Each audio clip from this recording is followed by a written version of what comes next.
बड़े घर की बेटी। कहानी मुंशी प्रेमचंद। बेनी माधव सिंह गौरीपुर गांव के जमींदार और नंबरदार थे।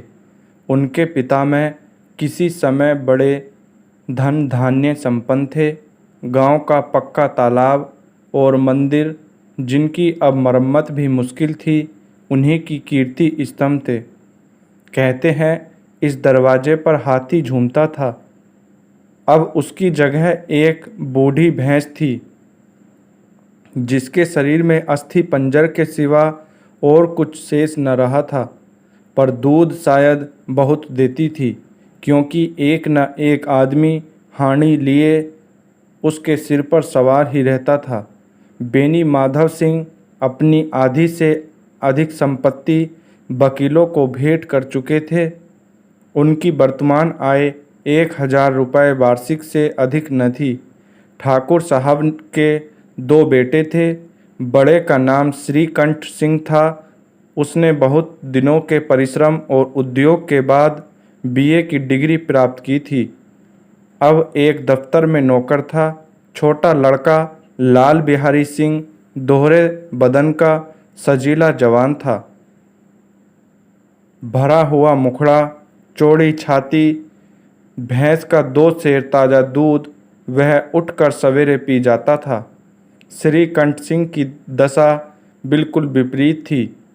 इन नेत्र प्रिय गुणों को उन्होंने बीए इन्हीं 2 अक्षरों पर न्यौछावर कर दिया था। इन 2 अक्षरों ने उनके शरीर को निर्बल और चेहरे को कांतिहीन बना दिया था। इसी से वैदिक ग्रंथों पर उनका विशेष प्रेम था। आयुर्वेदिक औषधि पर उनका अधिक विश्वास था। शाम सवेरे से उनके कमरे में प्रायः खरल की सुरीली कर्ण मधुर ध्वनि सुनाई दिया करती थी। लाहौर और कलकत्ते के वैद्यों से बड़ी लिखा पड़ी रहती थी। श्रीकंठ इस अंग्रेजी डिग्री के अधिपति होने पर भी अंग्रेजी सामाजिक प्रथा के विशेष प्रेमी न थे, बल्कि वह बहुधा बड़े जोर से उसकी निंदा और तिरस्कार किया करते थे। इसी से गांव में उनका बड़ा सम्मान था। दशहरे के दिनों में वह बड़े उत्साह से रामलीला में सम्मिलित होते और स्वयं किसी न किसी पात्रा का पाठ लेते थे। गौरीपुर में रामलीला के वही जन्मदाता थे। प्राचीन हिंदू सभ्यता का गुणगान उनकी धार्मिकता का प्रधान अंक था। सम्मिलित कुटुंब के तो वह एकमात्र उपासक थे। आजकल स्त्रियों को कुटुंब में मिलजुल कर रहने की जो अरुचि होती है, उसे वह जाति और देश दोनों के लिए हानिकारक समझते थे।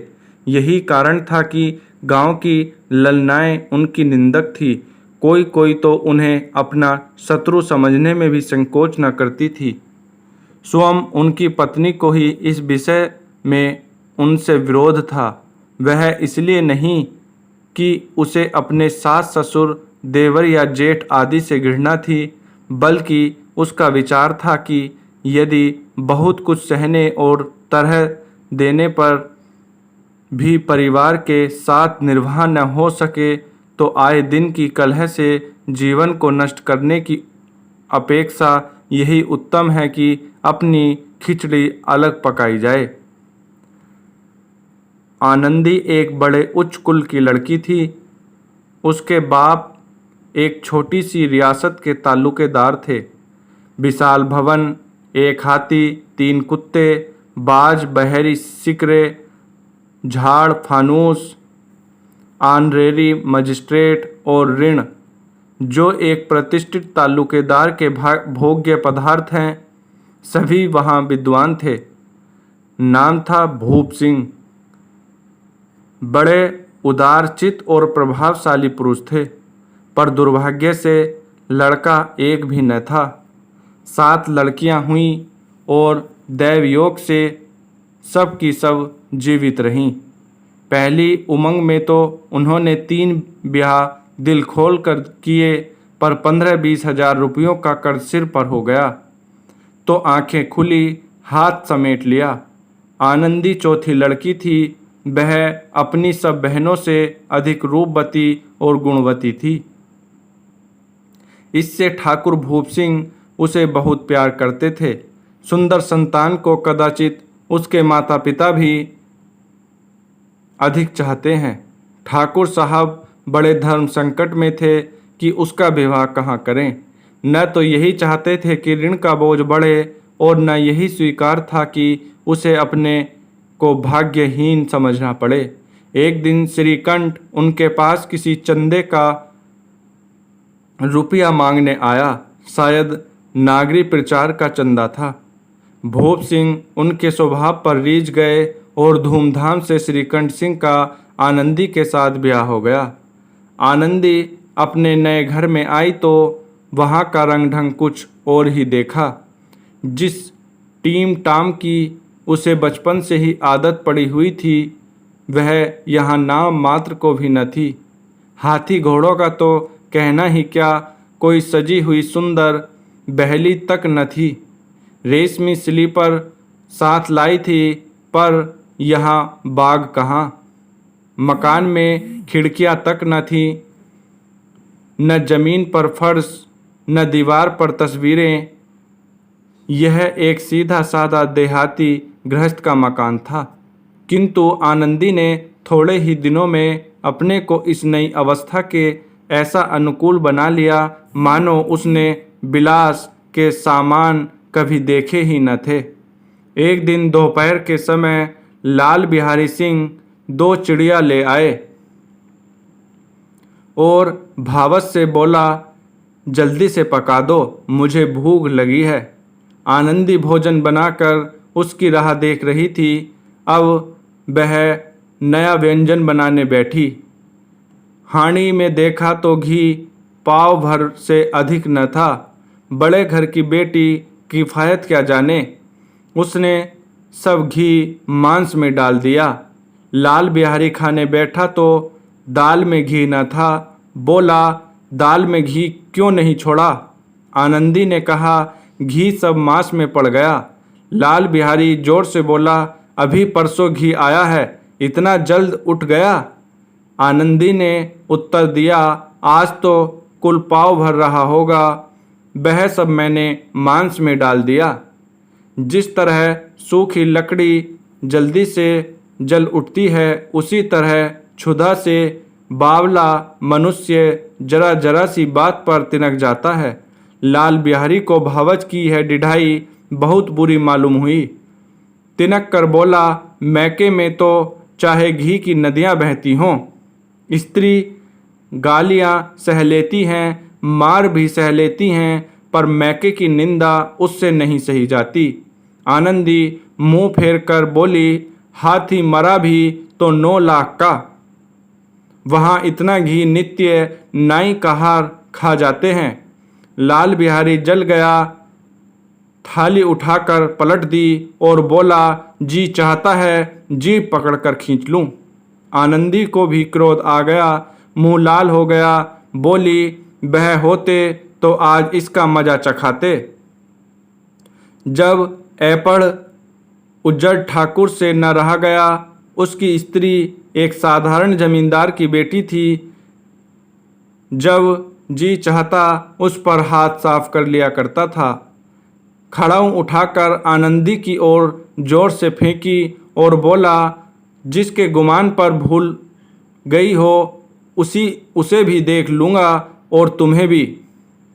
आनंदी ने हाथ से खड़ाऊ रोकी, सिर बच गया पर उंगली में बड़ी चोट आई। क्रोध के मारे हवा से हिलते पत्ते की भांति कांपती हुई अपने कमरे में आकर खड़ी हो गई। स्त्री का बल और साहस, मान और मर्यादा पति तक है।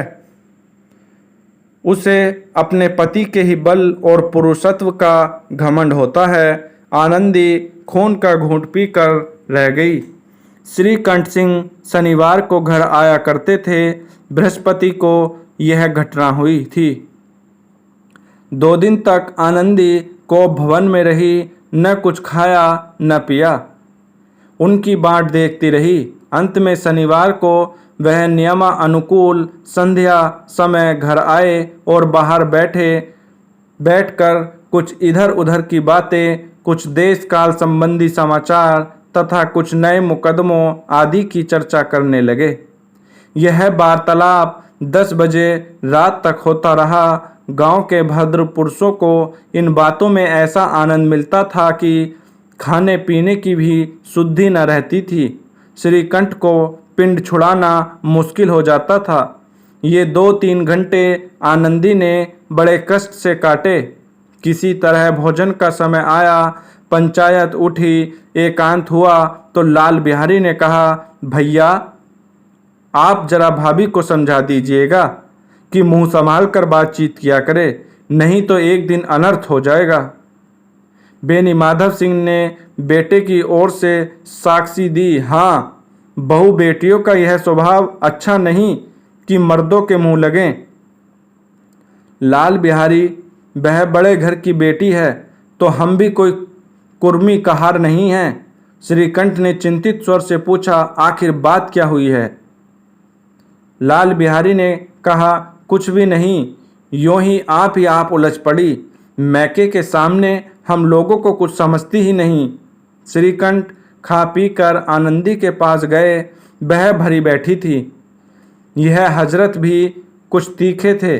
आनंदी ने पूछा, चित्त तो प्रसन्न है? श्रीकंठ बोले, बहुत प्रसन्न है, पर तुमने आजकल घर में यह क्या उपद्रव मचा रखा है? आनंदी की त्योरियों पर बल चढ़ गए। झुंझलाहट के मारे बदन में ज्वाला सी दहक उठी। बोली, जिसने तुमसे यह आग लगाई है उसे पाऊं तो मुंह झुलस दूं। श्रीकंठ, इतनी गर्म क्यों होती हो? बात तो कहो। आनंदी, क्या कहूं, यह मेरे भाग्य का फेर है, नहीं तो गवार छोकरा जिसको चपरासी गिरी करने का भी शऊर नहीं, मुझे खड़ों से मारकर यूं न अकड़ता। श्रीकंठ, सब हाल साफ साफ कहो तो मालूम हो, मुझे तो कुछ पता नहीं। आनंदी, परसों तुम्हारे लाडले भाई ने मुझसे मांस पकाने को कहा। घी हांडी में पाँव भर से अधिक न था। वह सब मैंने मांस में डाल दिया। जब खाने बैठा तो कहने लगा, दाल में घी क्यों नहीं है? बस इसी पर मेरे मैके को बुरा भला कहने लगा। मुझसे न रहा गया। मैंने कहा कि वहाँ इतना घी तो नाई कहार खा जाते हैं और किसी को जान भी नहीं पड़ता। बस इतनी सी बात पर इस अन्यायी ने मुझ पर खड़ाऊ फेंक मारी। यदि हाथ से न रोक लूं तो सिर फट जाए। उसी से पूछो, मैंने तो कुछ कहा है, वह सच है या जो झूठ? श्रीकंठ की आंखें लाल हो गईं। बोले, यहाँ तक हो गया इस छोकरे का यह साहस? आनंदी स्त्रियों के स्वभाव अनुसार रोने लगी, क्योंकि आंसू उनकी पलकों पर रहते हैं। श्रीकंठ बड़े धैर्यवान और शांत पुरुष थे। उन्हें कदाचित ही कभी क्रोध आता था। स्त्रियों के आंसू पुरुषों की क्रोधाग्नि भड़काने में तेल का काम देते हैं। रात भर करवटें बदलते रहे, उद्विग्नता के कारण पलक तक नहीं झपकी। प्रातःकाल अपने बाप के पास जाकर बोले, दादा अब इस घर में मेरा निवाह न होगा। इस तरह की विद्रोहपूर्ण बातें कहने पर श्रीकंठ ने कितनी ही बार अपने कई मित्रों को आड़े हाथों लिया था, परंतु दुर्भाग्य आज उन्हें स्वयं वे ही बातें अपने मुंह से कहनी पड़ी। दूसरों को उपदेश देना भी कितना सहज है। बेनी माधव सिंह घबरा उठे और बोले, क्यों? श्रीकंठ, इसलिए कि मुझे भी अपनी मान प्रतिष्ठा का कुछ विचार है। आपके घर में अब अन्याय और हठ का प्रकोप हो रहा है। जिनको बड़ों का आदर सम्मान करना चाहिए वे उनके सिर चढ़ते हैं। मैं दूसरों का नौकर ठहरा घर पर रहता नहीं। यहाँ मेरे पीछे स्त्रियों पर खड़ा हूँ और जूतों की बौछारें होती हैं। कड़ी बात तक चिंता नहीं, कोई एक की दो कह ले वहाँ तक मैं सह सकता हूँ, किंतु यह कदापि नहीं हो सकता कि मेरे ऊपर लात घूंसे पड़े और मैं दम न मारूं। बेनी माधव सिंह कुछ जवाब न दे सके। श्रीकंठ सदैव उनका आदर करते थे। उनके ऐसे तेवर देख बूढ़ा ठाकुर अवाक रह गया। केवल इतना ही बोला, बेटा तुम बुद्धिमान हो, ऐसी बातें करते हो। स्त्रियां इस तरह घर का नाश कर देती हैं, उनको बहुत सिर चढ़ाना अच्छा नहीं। श्रीकंठ, इतना मैं जानता हूँ, आपके आशीर्वाद से ऐसा मूर्ख नहीं हूँ। आप स्वयं जानते हैं कि मेरे ही समझाने बुझाने से इसी गांव में कई घर संभल गए, पर जिस स्त्री की मान प्रतिष्ठा का ईश्वर के दरबार में उत्तरदाता हूँ, उसके प्रति ऐसा घोर अन्याय और पशुवत व्यवहार मुझे असहनीय है। आप सच मानिए, मेरे लिए यही कुछ कम नहीं है कि लाल बिहारी को कुछ दंड नहीं देता। अब बेनी माधव सिंह भी गरमाए, ऐसी बातें और न सुन सके और बोले, लाल बिहारी तुम्हारा भाई है, उससे जब कभी भूल चूक हो उसके कान पकड़ लो। लेकिन श्रीकंठ, लाल बिहारी को मैं अब अपना भाई नहीं समझता। बेनी माधव सिंह, स्त्री के पीछे? श्रीकंठ, जी नहीं, उसकी क्रूरता और अविवेक के कारण। दोनों कुछ देर चुप रहे। ठाकुर साहब लड़के का क्रोध शांत करना चाहते थे, लेकिन यह नहीं स्वीकार करना चाहते थे कि लाल बिहारी ने कोई अनुचित काम किया है। इसी बीच में गांव के और कई सज्जन हुक्के चिलम के बहाने वहां आ बैठे। कई स्त्रियों ने जब यह सुना कि श्रीकंठ पत्नी के पीछे पिता से लड़ने को तैयार है, तो उन्हें बड़ा हर्ष हुआ। दोनों पक्षों की मधुर वाणियां सुनने के लिए उनकी आत्माएं तिल मिलाने लगीं। गांव में कुछ ऐसे कुटिल मनुष्य भी थे जो इस कुल की नीतिपूर्ण गति पर मन ही मन जलते थे। वे कहा करते थे, श्रीकंठ अपने बाप से दबता है, इसलिए वह दब्बू है। उसने विद्या पढ़ी, इसलिए वह किताबों का कीड़ा है। बेनी माधव सिंह उसकी सलाह के बिना कोई काम नहीं करते, यह उनकी मूर्खता है। इन महानुभावों की शुभकामनाएं आज पूरी होती दिखाई दी। कोई हुक्का पीने के बहाने और कोई लगान की रसीद दिखाने आकर बैठ गया। बेनी माधव सिंह पुराने आदमी थे, इन भावों को ताड़ गए। उन्होंने निश्चय किया, चाहे कुछ ही क्यों न हो, इन द्रोहियों को ताली बजाने का अवसर न दूंगा। तुरंत कोमल शब्दों में बोले, बेटा मैं तुमसे बाहर नहीं हूँ, तुम्हारा जो जी चाहे करो। अब तो लड़के से अपराध हो गया।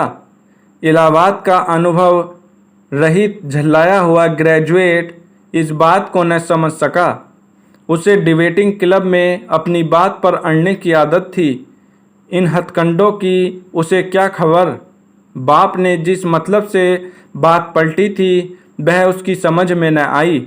बोला, लाल बिहारी के साथ अब इस घर में नहीं रह सकता। बेनी माधव, बेटा बुद्धिमान लोग मूर्खों की बात पर ध्यान नहीं देते। वह बेसमझ लड़का है, उससे जो कुछ भूल हुई उसे तुम बड़े होकर क्षमा करो। श्रीकंठ, उसकी इस दुष्टता को मैं कदापि नहीं सह सकता। या तो वही घर में रहेगा या मैं ही। आपको यदि वह अधिक प्यारा है तो मुझे विदा कीजिए, मैं अपना भार आप संभाल लूँगा। यदि मुझे रखना चाहते हैं तो उससे कहिए जहाँ चाहे चला जाए, बस यह मेरा अंतिम निश्चय है। लाल बिहारी सिंह दरवाजे की चौखट पर चुपचाप खड़ा बड़े भाई की बातें सुन रहा था। वह उनका बहुत आदर करता था। उसे कभी इतना साहस न हुआ था कि श्रीकंठ के सामने चारपाई पर बैठ जाए, हुक्का पी ले या पान खा ले। बाप का भी वह इतना मान न करता था। श्रीकंठ का भी उस पर हार्दिक स्नेह था। अपने होश में उन्होंने कभी उसे घुड़का तक न था। जब वह इलाहाबाद से आते तो उसके लिए कोई ना कोई वस्तु अवश्य लाते। मुकद्दर की जोड़ी उन्होंने ही बनवा दी थी। पिछले साल जब उसने अपने ये ड्योढ़े जवान को नाग पंचमी के दिन दंगल में पछाड़ दिया तो उन्होंने पुलकित होकर अखाड़े में ही जाकर उसे गले से लगा लिया था। 5 रुपए के पैसे लुटाए थे। ऐसे भाई के मुंह से आज ऐसी हृदय विदारक बात सुनकर लाल बिहारी को बड़ी गिलानी हुई। वह फूट फूट कर रोने लगा। उसमें संदेह नहीं कि अपने किए पर पछताता रहा था। भाई के आने से एक दिन पहले से उसकी छाती धड़कती थी कि देखूं भैया क्या कहते हैं। मैं उनके सम्मुख कैसे जाऊंगा, उनसे कैसे बोलूंगा, मेरी आंखें उनके सामने कैसे उठेंगी। उसने समझा था कि भैया मुझे बुलाकर समझा देंगे। इस आशा के विपरीत आज उसने उन्हें निर्दयता की मूर्ति बने हुए पाया। वह मूर्ख था, परंतु उसका मन कहता था कि भैया मेरे साथ अन्याय कर रहे हैं। यदि श्रीकंठ उसे अकेले में बुलाकर 2-4 बातें कह देते, इतना ही नहीं 2-4 तमाचे भी लगा देते तो कदाचित उसे इतना दुख न होता। पर भाई का यह कहना कि अब मैं उसकी सूरत नहीं देखना चाहता, लाल बिहारी से सहा न गया। वह रोता हुआ घर आया। कोठरी में जाकर कपड़े पहने, आंखें पोंछी, जिससे कोई यह न समझे कि रोता था। तब आनंदी के द्वार पर आकर बोला, भाभी, भैया ने निश्चय किया है कि वह मेरे साथ इस घर में न रहेंगे। अब वह मेरा मुंह नहीं देखना चाहते, इसलिए अब मैं जाता हूँ, उन्हें फिर मुंह न दिखाऊंगा। मुझसे जो कुछ अपराध हुआ है उससे क्षमा करना। यह कहते कहते लाल बिहारी का गला भर आया। जिस समय लाल बिहारी सिंह सिर झुकाए आनंदी के द्वार पर खड़ा था, उसी समय श्रीकंठ सिंह भी आंखें लाल किए बाहर से आए। भाई को खड़ा देखा तो घृणा से आंखें फेर ली और कतरा कर निकल गए, मानो उसकी परछाई से दूर भागते हों। आनंदी ने लाल बिहारी की शिकायत तो की थी, लेकिन अब मन में पछता रही थी। वह स्वभाव से ही दयावती थी। उसे इसका तनिक भी ध्यान न था कि बात इतनी बढ़ जाएगी। वह मन में अपने पति पर झुंझला रही थी कि यह इतने गर्म क्यों होते हैं। उस पर यह भय भी लगा हुआ था कि कहीं मुझे इलाहाबाद चलने को कहें तो कैसे क्या करूंगी। इस बीच में जब उसने लाल बिहारी को दरवाजे पर खड़े यह कहते सुना कि अब मैं जाता हूँ, मुझसे जो कुछ अपराध हुआ क्षमा करना, तो उसका रहा सहा क्रोध भी पानी हो गया। वह रोने लगी। मन का मैल धोने के लिए नयन जल से उपयुक्त और कोई वस्तु नहीं है। श्रीकंठ को देखकर आनंदी ने कहा, लाला, बाहर खड़े बहुत रो रहे हो। श्रीकंठ, तो मैं क्या करूं? आनंदी, भीतर बुला लो, मेरी जीभ में आग लगे। मैंने कहाँ से यह झगड़ा उठाया? श्रीकंठ, मैं न बुलाऊंगा। आनंदी, पछताओगे, उन्हें बहुत गलानी हो गई है, ऐसा न हो कहीं चल दें। श्रीकंठ न उठे। इतने में लाल बिहारी ने फिर कहा, भाभी, भैया से मेरा प्रणाम कह दो। वह मेरा मुंह नहीं देखना चाहते, इसलिए मैं भी अपना मुंह उन्हें न दिखाऊंगा। लाल बिहारी इतना कहकर लौट पड़ा और शीघ्रता से दरवाजे की ओर बढ़ा। अंत में आनंदी कमरे से निकली और उसका हाथ पकड़ लिया। लाल बिहारी ने पीछे फिरकर देखा और आंखों में आंसू भरे बोला, मुझे जाने दो।